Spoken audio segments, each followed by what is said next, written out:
We'll just give it another 30 seconds. But in the meantime, I just want to say hello to everybody and thank you so much for making the time to join Bronwyn and myself today. My name is Dr. Farial Luhar, and Bronwyn, I'd like to thank you also for inviting me to be on this Facebook Live session with IngFit. Really appreciate the invitation, and I really hope it's going to be interesting for everyone who is on here today. So again, if you have questions or comments, feel free to post them as I'm speaking. And if you don't see that I'm answering your questions, because I'm going to talk first for a while, and then I will try to get to the questions and answers later. But if you see that I haven't been able to do that, please repeat the question, and hopefully I'll catch it. So I'm just going to go ahead and start. Like I said, my name is Dr. Farial Luhar. I'm a naturopathic doctor. I have been trained in Canada, which is where I'm from, and I practiced in Canada for 10 years, and then I went on to become licensed in South Africa and also in Dubai, where I practiced for another 6 and 7 years.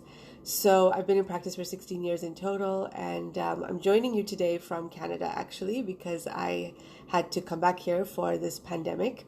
And I'm sure that all of us are eager to start getting on with some sense of normalcy with our lives. And so today I'm just going to talk about a topic that is an epidemic. And it is really, really important that all of us start to pay attention, because this particular population of people are going to have poorer outcomes when it comes to COVID-19. So I was requested to speak about insulin resistance, which quite frankly, all of us have some degree of insulin resistance, all of us. And it is a continuum. It is not insulin resistance that equals diabetes. Insulin resistance is something that starts off very insidiously and goes on gradually until it can have quite severe consequences, diabetes being the one that we are most familiar with, but there are many, many other consequences, which I'll get into. So when we talk about insulin resistance, what does that mean, right? Before I get into that, I just want to tell you a little bit about my approach, because for many of you, this is probably the first time that you are here with me and heard about me. And so a naturopathic approach to any type of illness or condition is always focused on preventive measures, and is always focused on looking to basically get to the root cause of whatever is causing a dysfunction, which is then trickling into physiological biomarkers that show up that tell us that something's not right, as well as symptoms, right? So as an example, I could have 10 people who come and see me as patients because they have headaches, each of them complaining of headaches. But the treatment protocol will differ for each person because their biochemistry and their physiology differs individually. And so I treat the reason they're having the headache. Where is it coming from? And hopefully once we've treated the root cause, then the headache will disappear. So the headache is a message telling the person that there's something deeper going on. For one individual, it could be intolerances to certain foods that are creating some kind of inflammatory reaction. For someone else, it could be that they actually have a structural problem. Maybe they're not sleeping in the right position, or maybe their ergonomics when they're working is not good. For someone else, it could be that they're going through a lot of stress, and because of the stress response, they are getting these headaches, right? So it's really important to appreciate that I don't treat by giving a pill for every ill, and I also ensure that whatever I'm treating is always natural. So I only use natural medicines and natural therapies. So if you're joining us, welcome. And I would appreciate people just letting me know that they're on here. And if there are any difficulties with hearing me, please let me know. So when we look at insulin resistance, the thing that is very important to appreciate is what is the function of insulin. So insulin is a hormone, right? It is released by the pancreas whenever you eat a carbohydrate. So whether that's rice or pasta or a cookie or a cake or potatoes, whatever it may be, as long as it's made of glucose molecules, the brain will get a signal to say release insulin, and that insulin then goes to basically get that glucose broken down and shuttled into the cell. Without insulin, the glucose cannot enter the cell. And the glucose is what's required for the cell to function. It is required as fuel for that cell. Now, many of you who are on this group are already on the ketogenic diet or are following and learning about it in order to possibly jump on the bandwagon. And so with the ketogenic diet, we are trying to blunt the production of insulin, right, and use fat for fuel. So I'm sure a lot of you are already very well informed about that. But when it comes to insulin, if we're eating refined carbohydrates, we're going to start increasing and really pushing the output of insulin. And the pancreas then struggles. It really struggles to keep up with the production of insulin to be able to keep up with the input of the glucose that's coming into the bloodstream. And for those of you who may not know, at any given time, the bloodstream should only have about a teaspoon, about 5 grams of glucose circulating, right? So in the past, we were eating complex carbohydrates. We were eating carbohydrates that came from fruits and vegetables and grains that were grown, naturally produced. And so we knew that in the past, our ancestors were getting really good quality carbohydrates that took a while to be digested, and they were also very high in fiber. If you fast forward 100 years, we are now eating very, very refined processed carbohydrates, and so these carbohydrates get metabolized, or they get broken down very, very quickly in the bloodstream. And this is why we keep getting the spikes in blood sugar and this constant output of insulin to try to catch up in order to metabolize the sugar, the glucose, and to bring it into the cells. So in the past, we would probably eat about 20 teaspoons of sugar, maybe over 10 days. Now, today, we're eating upwards of 20 teaspoons and more of sugar in one day. If you think about people who drink, let's say, a can of, some kind of fizzy drink, right, a soft drink, there's already 10 to 12 teaspoons of sugar in that. That's not taking into account the sugar that could be in everything else that we consume that we don't even know about. So all of you who are following the keto diet, I'm sure are not doing this, but it's still really important to appreciate. And so when the insulin is being released and it's struggling to keep up, over time that insulin becomes deaf. It's not able to do its job as effectively, and it's not able to act as a transporter for the glucose to actually enter the cell. So we end up having insulin that has lost its sensitivity, and it's called resistant, right? And in that situation, you will also then have circulating blood glucose levels that are quite high. Now, most doctors, conventional doctors especially, will check your blood sugar levels. They might check, fasting glucose, and they might go further and check something called HbA1c, which is glycosylated hemoglobin. That means how sticky are the red blood cells, and this gives an indication of what the blood sugar levels and the sort of regulation has been like over the last 90 days. However, doctors who practice like me always check fasting insulin, because your fasting insulin level is the first thing to go awry before even the blood sugar levels start to rise. So for those of you who've never had your fasting insulin levels checked, I would strongly recommend that you get them checked, because when those start to go up, then eventually the consequence is that you're going to end up with high levels of sugar circulating in the bloodstream. And so when this happens, the body then cannot deal with the excess sugar, and so it starts to store it as fat. Okay, so a lot of times the initial presentation for most people coming to get help is because they're gaining weight, or because they've been told they're borderline or pre-diabetic. And then we have other consequences of insulin resistance, which are very, very interesting things such as hormonal issues. So polycystic ovarian syndrome is also something that is becoming more and more prevalent, especially in places like the Middle East and India and so on. And this is related again to high levels of insulin that are disrupting the hormones required for healthy ovulation, right? For healthy reproductive function. Insulin resistance also affects the thyroid. So we start to see people coming in talking about low thyroid symptoms. Insulin resistance, for all the guys out there, is going to eventually lead to circulatory problems, and it blunts the signals required for our blood circulation and our cardiovascular health to be optimal. And so we start to have issues with cardiovascular health, whether it's high blood pressure or other types of cardiovascular issues, and even atherosclerosis, which is the creation and development of plaque inside the lining of the arteries, which then can block the blood circulating into the arteries. And there's a huge misconception out there that cholesterol is actually the culprit, but cholesterol is not the culprit. We need cholesterol, it's really important.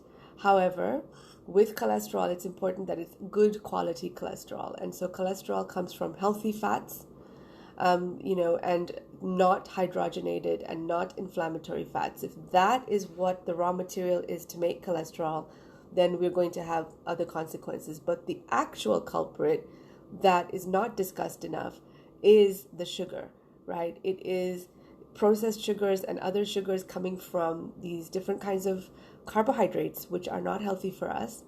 And this then creates inflammatory molecules to start circulating inside of the arteries, and then that is the beginning of the plaque development. So those are some of the consequences, but we even have for men, we know that any man who is a diabetic, if you've been diagnosed with diabetes, at some point in your lifetime, as you're aging, if that diabetes is not well controlled, you will end up with erectile dysfunction, right? So I don't think there's any greater motivation than to ensure that your blood sugar regulation is optimal, that your insulin levels are within the range that would be acceptable. So basically, there are all kinds of other consequences. Aging is another one, accelerated aging. So it's crucial that we appreciate that the insulin resistance is a continuum. You can start off with mild insulin resistance, and then you can end up where it is so severe that you basically end up with full-blown diabetes. You may then need to take oral hypoglycemics if you are being treated by a conventional doctor. And in many occasions, if those oral hypoglycemics are not doing enough of a job to keep your blood sugar levels down, then you'll be prescribed insulin injections, right? That's sort of, in a nutshell, all you can do. Or is it?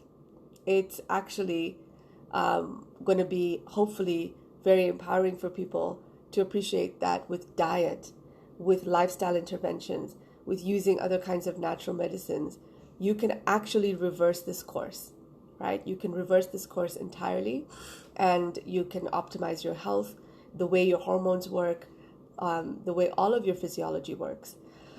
So insulin resistance is linked to high blood sugar levels circulating in the bloodstream. This is called hyperglycemia, right? And so when I have patients who present with this, and I've looked at their lab reports, I also look at something called HOMA, HOMA-IR. It's another test that you can request, and I do it for all of my patients, that tells me on that continuum of insulin resistance, how severe is it?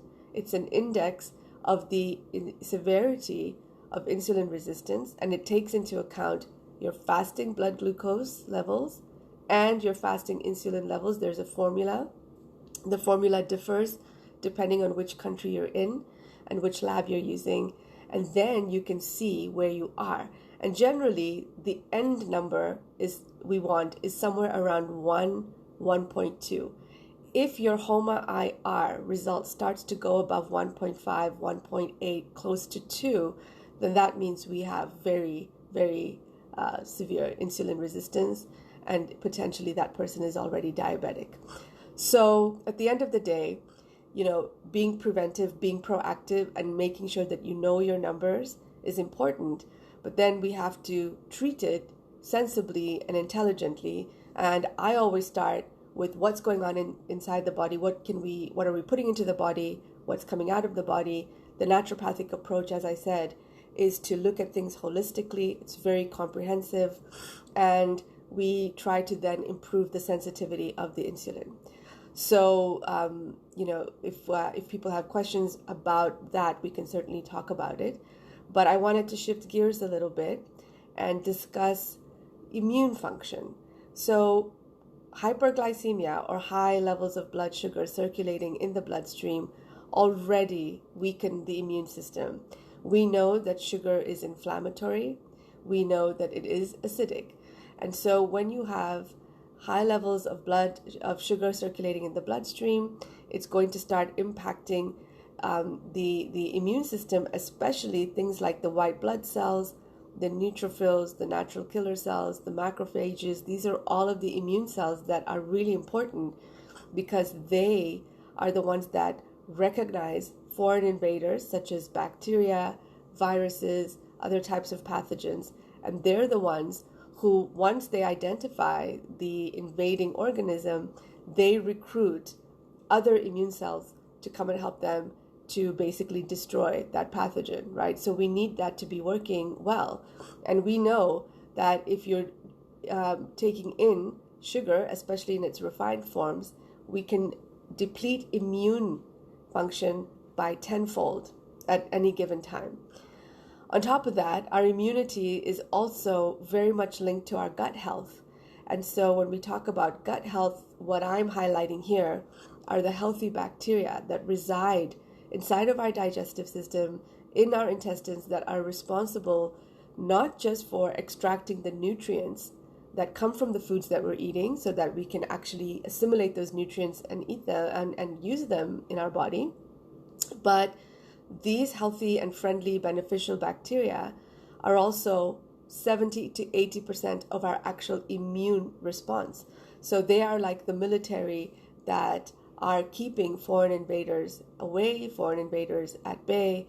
And very important because we know from lots of studies now and lots of research that individuals who suffer from chronic diseases such as heart disease or diabetes, obesity, which, by the way, obesity and diabetes have so many similarities that it's now being termed diabesity, and even cancer. All of these individuals, when we look at their microbiome, so the microbiome is the full ecosystem of these friendly bacteria that reside in the gut.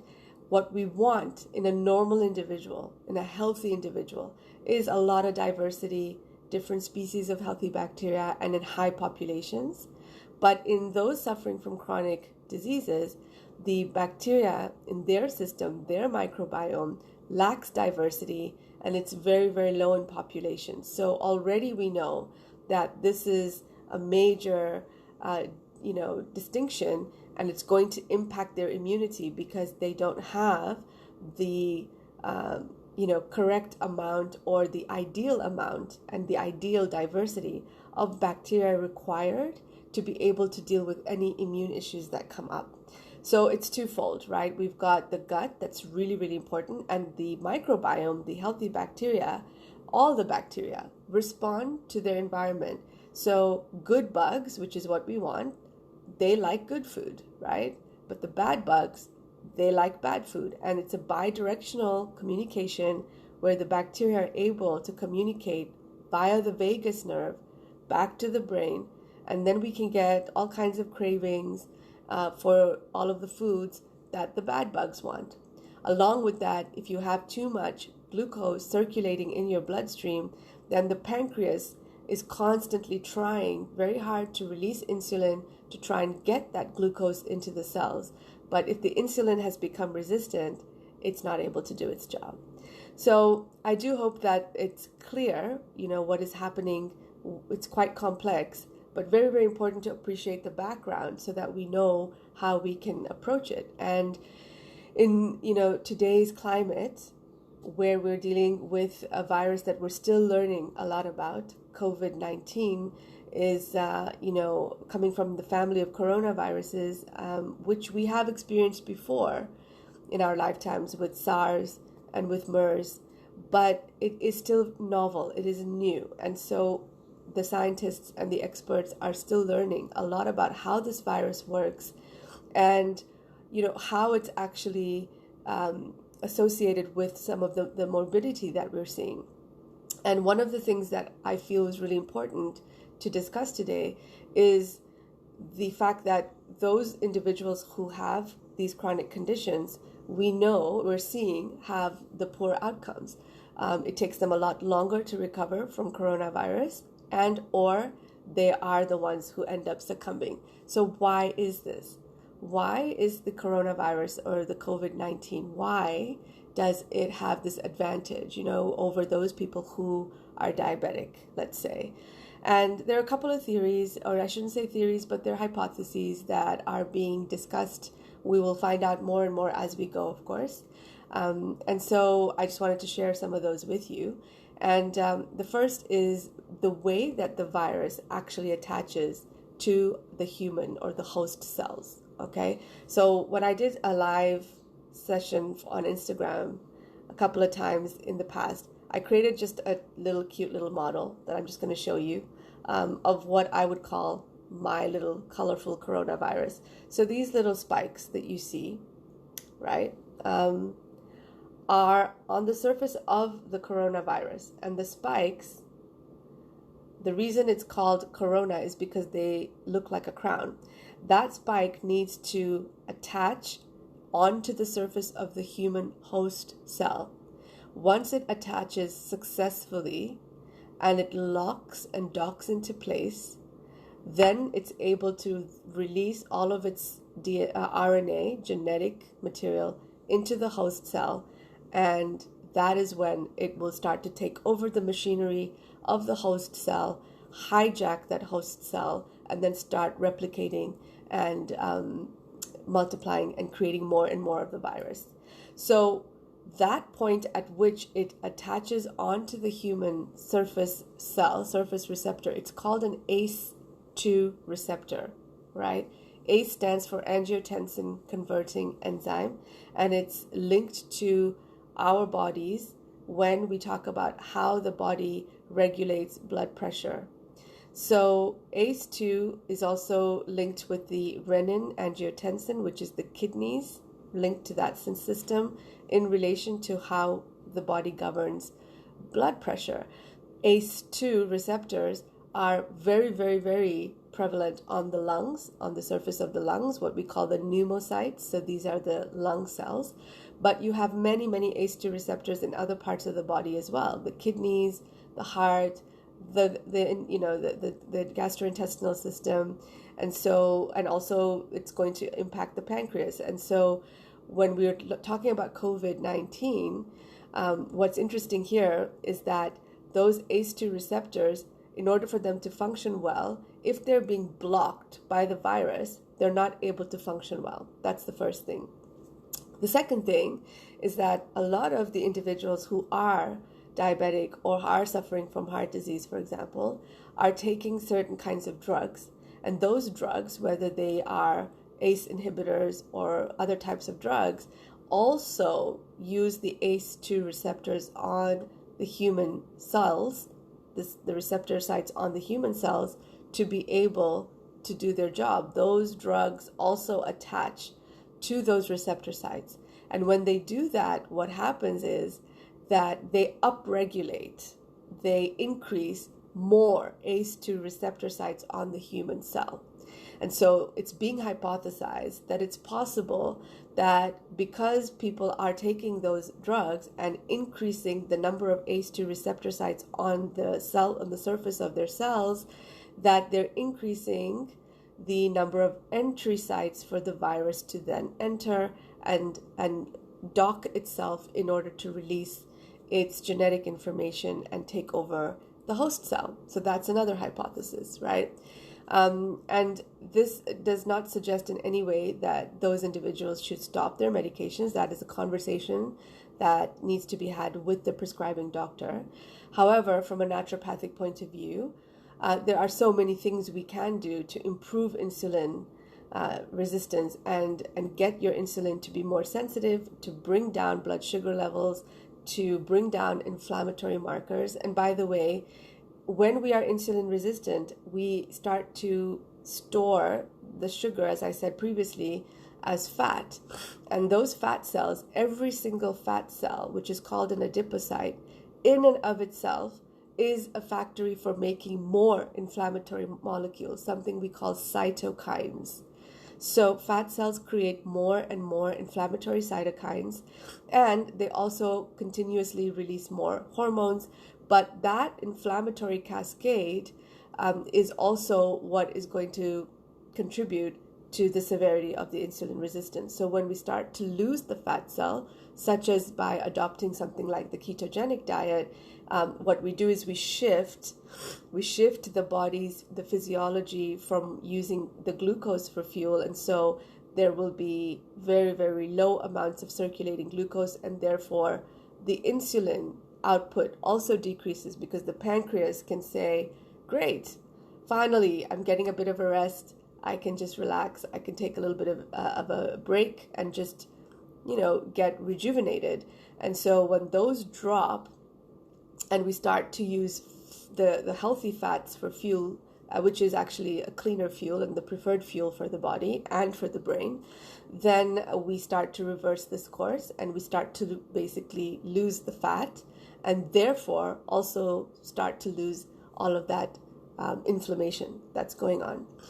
So going back to the idea of cytokines, another thing that's happening with COVID-19 that is associated with the poor outcomes is that the immune system during this particular, the development of this particular illness, when the virus is starting to affect the cells of the lungs, then there is this huge influx, a huge recruitment of these inflammatory cytokines. So as I mentioned before, there are things like your different kinds of white blood cells, macrophages to be able to come and engulf the pathogen or the virus, your natural killer cells, which are so important. They're such an important part of the immune system. And then we have things called interleukins, interleukin 6, and so on that come in and have their own job to do. So some of these cytokines identify and, zone in on the invader, and then they recruit other cells, and those other cytokines come in and actually start the destruction phase of the virus. And then there are others that come in and do the cleanup. Now, when this is happening, for whatever reason with COVID-19, there seems to be an exaggerated response. It's a hyper response of the immune system, and there's this huge influx. It's a flood of immune cells going to the area where the virus has taken hold. And what this does, unfortunately, is the immune response sort of spirals out of control. Okay, and with lots of inflammation, you start to get damage to the lining of the blood vessels. Of course, you get damage to the cells. You start to get what's called leakage, which is then what is creating the obstruction in the respiratory system. And this is what is then requiring assistance in terms of respiratory ventilators and things like that, and that's where we develop the acute respiratory distress, so difficulties with breathing because there's fluid buildup in the lungs from this influx, from this hyper response of these cytokines. And this is something that we see over and over again with those individuals who are succumbing to this disease. Now, it's really important that we all appreciate that as much as we are following all of the different measures that each of our countries have put out there, and it's very important to follow those measures, whether it's social distancing or hygiene or what have you, wearing masks and so on. in my opinion, this virus is here to stay for a very long time, and we have to learn to cohabit. We have to learn to live with this virus. And it's going to be so, so crucial that we equip our bodies, we equip our systems with the ammunition that we need in order to be able to deal with it. Because most of the authorities, like the CDC, for example, has already stated that they anticipate 50 to 70% of the globe at some point is going to be affected by this virus. And some of us may have already contracted COVID-19, but maybe our bodies have already resolved it and we didn't even know.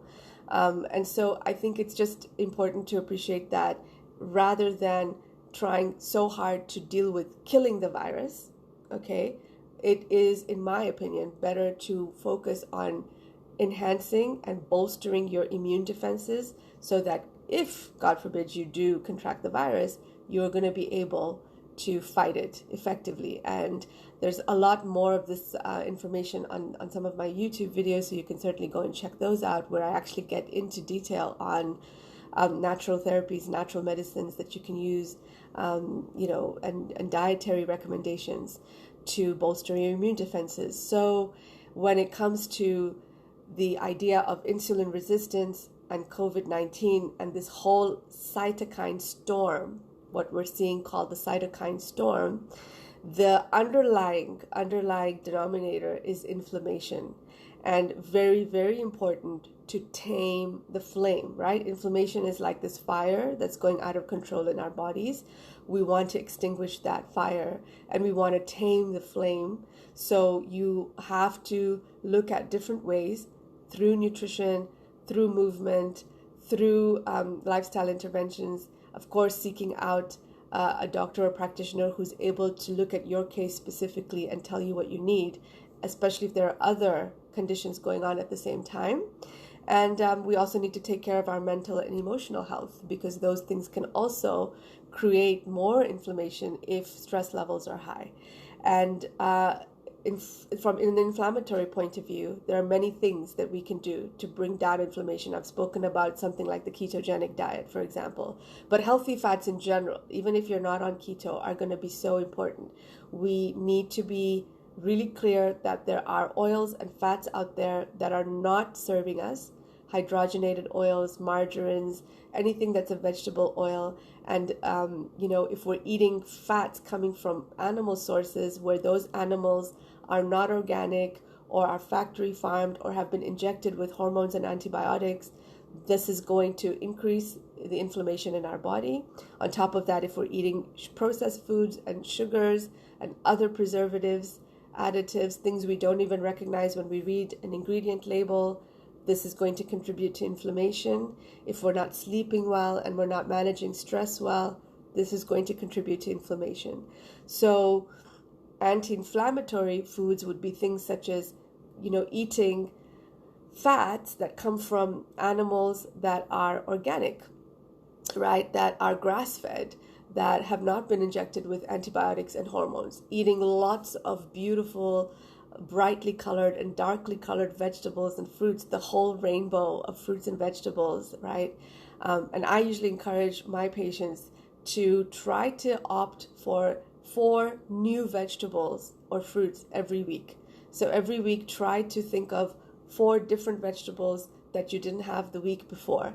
Not only is this going to dampen inflammation, but it's also going to improve the diversity of those healthy bacteria in the gut, which are, again, linked to your immunity and will also bring down inflammation. There are so many amazing compounds in all of these fruits and vegetables that act to help with DNA damage. They help to get rid of toxins. They improve, our gastrointestinal function and regulate bowel movements. And they also alkalinize your blood, which is really, really important. So looking at diet, hydrating enough, doing something simple like adding lemon to some water and drinking that also helps a lot. And then you might need to take it a step further with certain kinds of of natural medicines and supplements, so omega-3s, or there are other anti-inflammatories that are really well known, things like turmeric. The active compound in turmeric is curcumin, and not only is it a very powerful anti-inflammatory, it's also implicated in helping us with our immune function. It's really powerful for the liver. It's really important for just many different aspects of our hormonal health. There's another compound called resveratrol that comes from grapes and blueberries and strawberries, also very anti-inflammatory, and many others. There are so many others, but I usually like to reserve what I'm prescribing for people, and especially the dosages, based on their specific health picture. And when it comes to insulin resistance, it's the same thing, looking at diet, removing all of the processed foods, white rice, white flour, white sugar especially, and opting for more whole foods, right? And also we can start to look at things that are going to improve our insulin. So herbs and spices, not only do they improve insulin resistance, but they also bring down inflammation. Turmeric is an example. Black pepper is another example. Cinnamon is amazing. Cinnamon has a lot of wonderful qualities and has been shown to bring down blood sugar levels and keep them in a healthy range.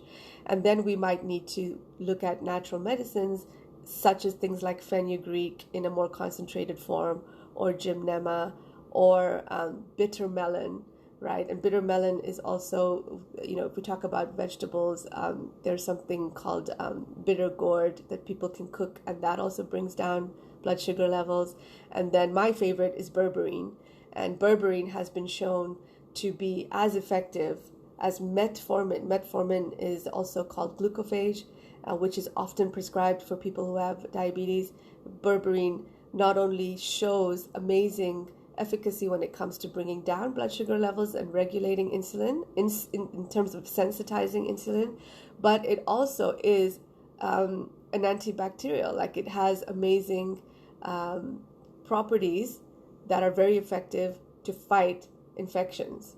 Okay, and then there's a mineral called chromium, which I also often prescribe. Again, it depends on the person, what kind of chromium and the dosage that they need. So I'm not going to be talking about dosages today because that's very specific to the individual. But chromium is very, very effective also for helping to sensitize insulin. So I hope that the full picture of what is happening when there are increasing levels of sugar circulating, how that creates more inflammation. It starts to increase the number of adipocytes or fat cells in your body, which then also create more inflammation.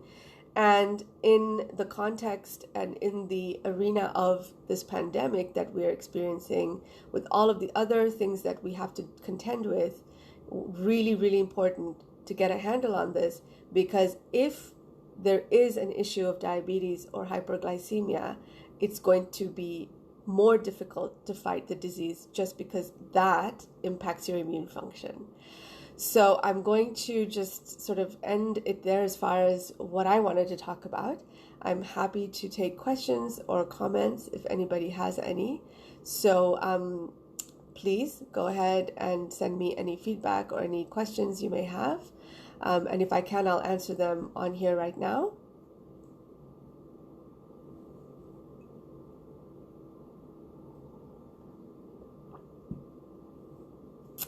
I'm not sure if the questions are able to come through. If you're not able to send a question now or a comment, that's fine. You can always send me a private message on Facebook Messenger. You can also reach out to Bronwyn McRitchie, who is the host today, and she can also help with those questions or direct them to me. And for those of you who'd like to know how to get in touch with me, my website is www.drluharnaturo.com. So it's www.drluharnaturo.com. You can also send me an email at dr.faryal, Faryal, bronwyn@gmail.com. And I'm sure Bronwyn will probably put those contact details up somewhere if anybody has questions or comments or just anything that you didn't quite understand or you wanted more information on. And I think we'd also love to know if there are other topics that you're interested in discussing. Please feel free to reach out to us. So thank you, everyone, for joining today. Really appreciate it. And I hope that we'll see you again very, very soon. Take care. And stay safe and have a great rest of your week.